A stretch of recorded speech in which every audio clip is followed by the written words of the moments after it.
ఈ రోజున చూస్తే, ఇప్పుడున్నటువంటి పరిస్థితుల్లో చూస్తే కనీసం ఊతంత దూరాన ఉన్న మందిరానికి పోవడానికి చాలా మందికి ఇబ్బందికరంగా ఉండిపోయింది.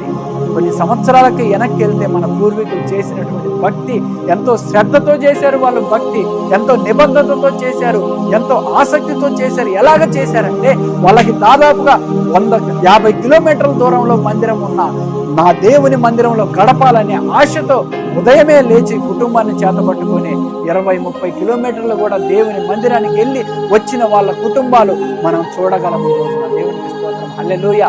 వాళ్ళంతా శ్రద్ధగా దేవుని మందిరంలో గడిపారు గనుకనే వారి తరతరాలు కూడా ఆశీర్వాదానికి కారకులయ్యారు. దేవునికి స్తోత్రం, హల్లెలూయా.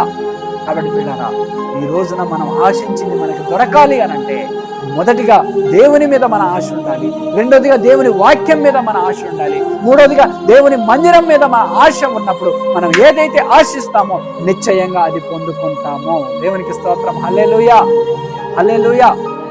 కాబట్టి పిల్లరా, దేవుని మీద ఆశ ఉంచుదాం, దేవుని వాక్యం మీద ఆశ ఉంచుదాం, దేవుని మందిరం మీద మన ఆశని ధ్యాసని ఉంచినప్పుడు ఖచ్చితంగా దేవుడు మనతో ఉంటాడు, మనం దేవునితో ఉంటాము.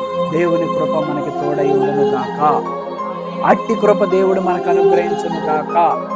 హల్లెలూయా, హల్లెలూయా, హల్లెలూయా.